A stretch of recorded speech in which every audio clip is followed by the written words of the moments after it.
the answer is not to stop traveling.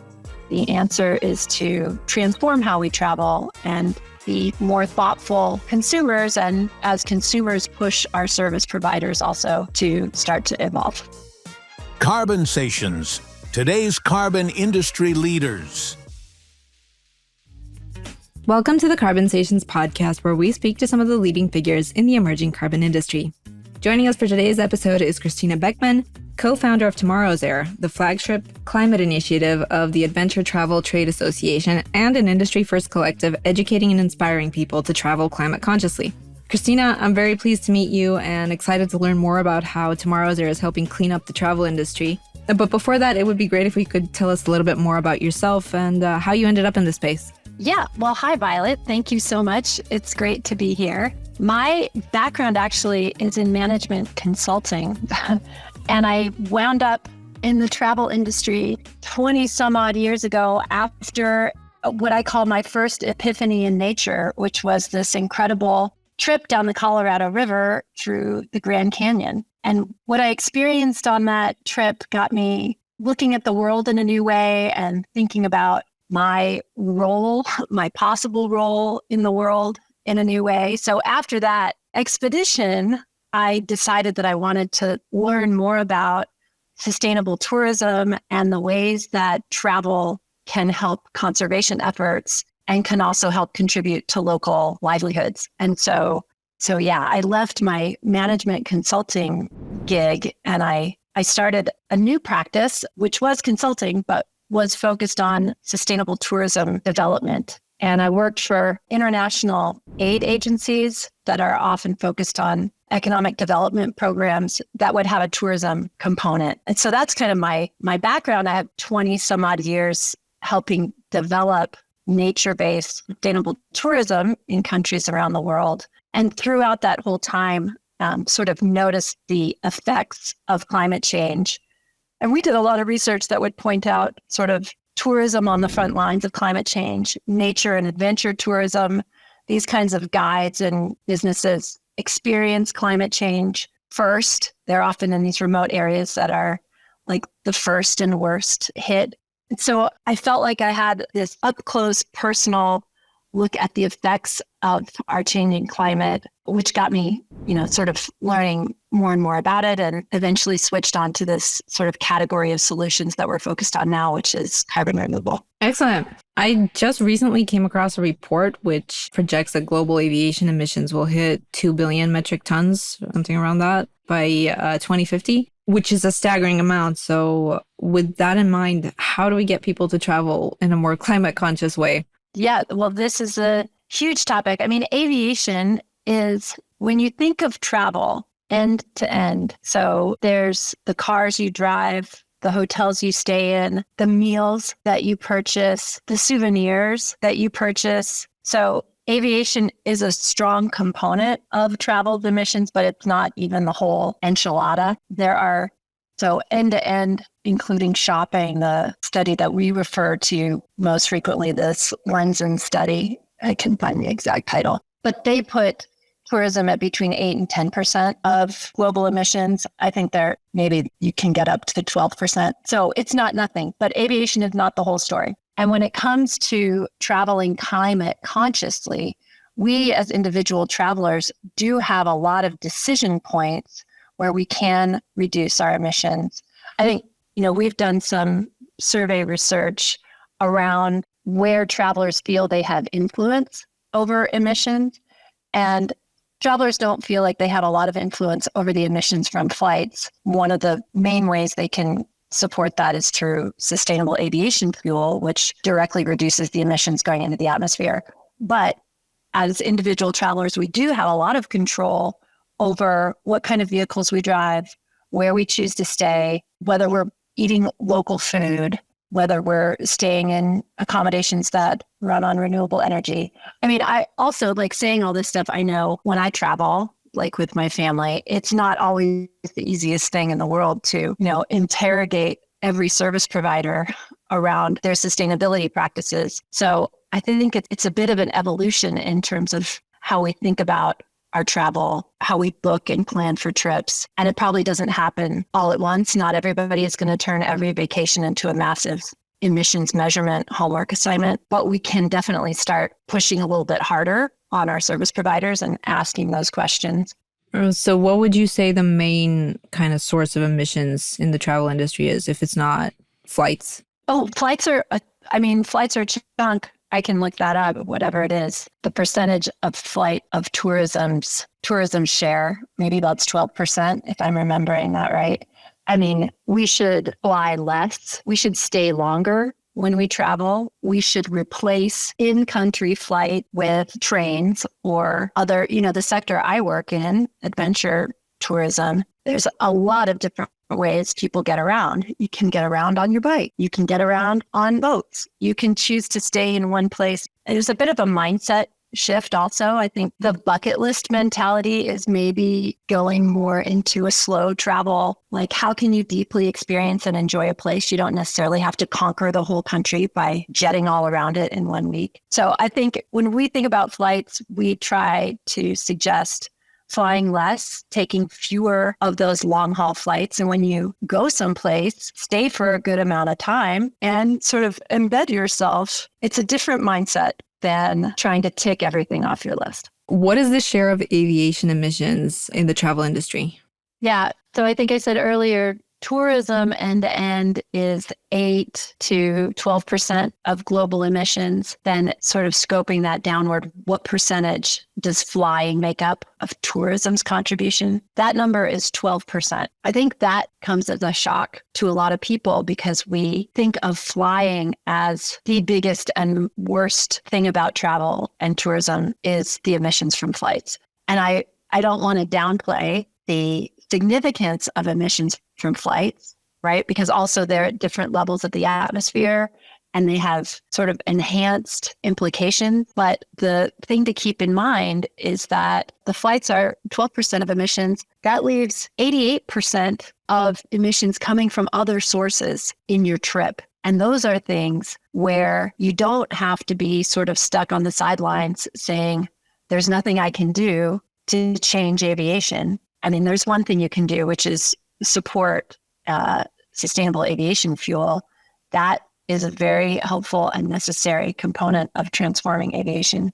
But a lot of the other things that airlines are going to have to work on are not things that individual people can do much about. But individual people can take action on the many, many other components that drive emissions when you're traveling. And that includes, what kind of ground transportation you're using, where you're staying, what kind of things you're choosing to buy, where did they come from? There's, a lot that we can do that can help. And there's also, I guess I want to point out that there is kind of some action, some feeling out there that says everybody should just stop traveling. And that would have its own set of very important negative consequences. As we saw during COVID, when people were not traveling, you didn't have the financial benefits of travel, supporting local communities, helping fund conservation efforts. During COVID, you saw increases in poaching and lack of support for conservation areas because a lot of that around the world comes from tourism dollars. So the answer is not to stop traveling. The answer is to transform how we travel and be more thoughtful consumers. And as consumers, push our service providers also to start to evolve. Brilliant. Thank you so much. Okay. And would you say that you're noticing any kind of changes in people's travel behavior already as far as climate consciousness goes? Well, we survey our audience. We've done 2 surveys so far, last year and this year. And what we're seeing is where people are feeling like they have more influence over the emissions of their travel. So, for example, destination activities, like what people do in a destination.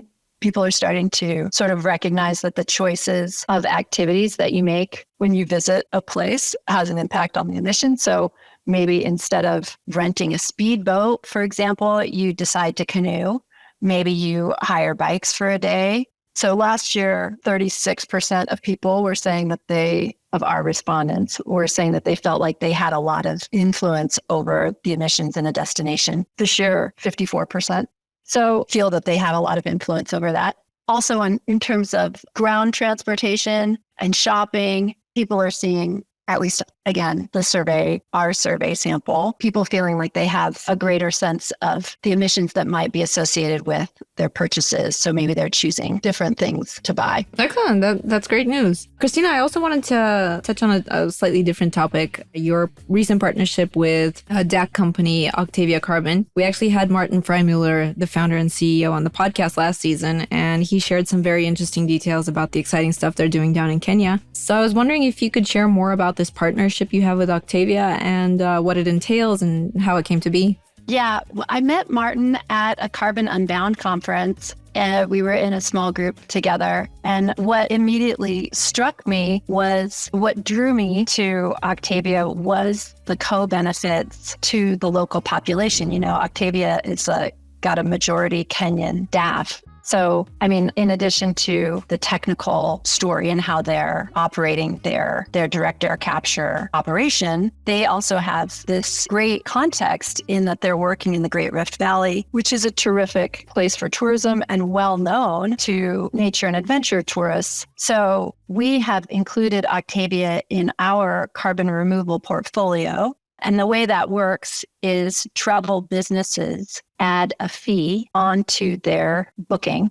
So $1, $5, $10 of that booking fee supports Tomorrow's Air education along with carbon removal. And having Octavia in that portfolio is really interesting for a lot of our travel business partners who offer trips in that region. Excellent. Thank you. I know also that Tomorrow's Air is focused on the Year of Climate Action in 2024. So can you tell us more about this initiative? Mm-hmm. Yeah, we have a partnership with Aviation Norway. And also Tomorrow's Air we're a project of the Adventure Travel Trade Association. So that I can say a few words about that context for us. So the ATTA is the largest global network of sustainable nature and adventure travel tour operators, national tourism boards, travel media, accommodations. So 30,000 some individual members around the world. And the ATTA has for many years had a relationship with the country of Norway, with Innovation Norway. So in the last year, Innovation Norway suggested, why don't we focus more on climate? We would like to headline this, especially the solutions for climate, the new and innovative solutions that are on the horizon that are maybe understood by people operating in the travel space. So that's where it started, as sort of the connection, the long relationship and partnership between Innovation Norway and our parent company, the ATTA. So the Year of Climate Innovation is a series of events as well as articles and small gatherings that are featuring climate solutions and climate innovations and bringing those to travel industry players. And innovations, we're very focused on carbon removal technologies and sustainable aviation fuel, obviously as important solutions, but innovations are also innovative business models, innovative investment structures, innovative partnerships, public-private partnerships. So we have a series of events. We had a gathering at the Norwegian Consul General's residence in San Francisco in January that brought people together, sort of small group conversations, like 50 or so people, with the idea being to really bring out the key challenges and look at what are some of the innovative ways. How can we get creative? Travel cannot keep going as is. There have to be some innovations, some evolution, and that's what we're bringing forward in those meetings. So we had a gathering in San Francisco. It was a topic at an event we did in North Carolina. We'll be in New York later in September, and just before Climate Week. And then we have an event called Innovate for Tomorrow, Climate Action Summit, which is sort of the culmination of it all, which is a 3-day event in Norway at the end of October. Yeah, I wanted to ask about that, actually. Can you tell us more of what we can expect from this event? Mm-hmm. It's a curated group of travel industry leaders, along with carbon removal and other climate tech experts and innovators, climate finance, government, media. Each morning, there'll be a keynote speaker, Dr. Gabrielle Walker, who is well known in the carbon removal community, will be opening up for us on the second day. And then we'll have a series of facilitated sort of peer-to-peer sessions where businesses, along with some of the solution providers, will be sort of workshopping key challenges, like what holds my organization back from embracing innovations? Is it lack of understanding? Is it lack of financing? Is it lack of policy? What can we do? How can we get off the sidelines while, recognizing that we don't always have the perfect environment for making decisions? How can we start moving on some of these ideas sooner and not just be waiting? Excellent. Christina, I also wanted to ask, since you mentioned that Tomorrow's Air is kind of more focused on technological solutions, CDR technological solutions, would you mind sharing what kind are in your portfolio aside from Octavia Carbon? Yeah. So our portfolio includes direct air capture, enhanced rock weathering, and biochar, and sustainable aviation fuel as well. And we chose those because those would offer permanent storage for carbon dioxide and have also been noted in the State of Carbon Dioxide report both years as having great potential for scaling. They're low volume, high cost today, but have the potential to be high volume, low cost in the future. And, we're really drawn to the fact that these have great promise and yet need a lot of early adopter support to help get them moving. Brilliant. Before we wrap up, I wanted to kind of dive deeper into that and maybe take a step back from Tomorrow's Air and the work you're doing and get your perspective on the broader carbon removal industry, if possible. Given your involvement in the sector, how do you see the CDR market developing in the coming years? Yeah, well, that's a tricky one, isn't it? I did see a new report, Consensus on Carbon Dioxide Removal. They interviewed something like 700 different experts on where the CDR industry is going. I think, obviously right now it's very expensive and there's a lot of uncertainty around these new solutions. So right now it's a place for the early adopter. How it breaks through and becomes more mainstream seems like it really hinges on policy, whether we will have, and in reading that report, I noticed that one of the primary policies that people are looking at is government purchasing and also carbon pricing that will start to influence more corporates to engage with it. So, I think it doesn't seem like it's going away. The experts did predict multi-gigaton scale CDR by 2050. I think it's kind of this next few years that we're in now that's really tricky in building engagement and keeping people's attention with it. And also on pricing people, when will the price come down so that more people can engage with it? I did not know on the supply side how those prices are, what's really going to happen there. Our buyers are willing to be catalytic for now and buy small amounts at high prices. And I think I would like to see that continue. What I looked at in the report, I didn't see, that sort of $100 a ton is what gets thrown around a lot. The experts who are opining in this latest document were sort of looking at a cost of $275 a ton as maybe where we get to. So where's it going? I think it's not going away. I think it's going to expand. I think the prices are going to come down. I think the ways that happens are not totally clear, although, government action is obviously going to have to be a big piece of it. I'm working with, small buyers, travelers, travel businesses. I see us as part of building awareness and making a contribution where, the early adopter sort of this segment that I'm working with is we're not going to be the ones who push it all the way up the hill. It'll have to get more engagement from governments around the world and more favorable policies that also enable greater investments. Yeah, certainly. Especially in the US, we're seeing a lot of engagement on behalf of government with these massive grants that the Department of Energy is handing out, which is great and certainly a positive sign, I think. Christina, one final question for you. Following the Climate Action Summit, what does Tomorrow's Air have on the horizon? Any exciting upcoming developments or announcements that you can share with us?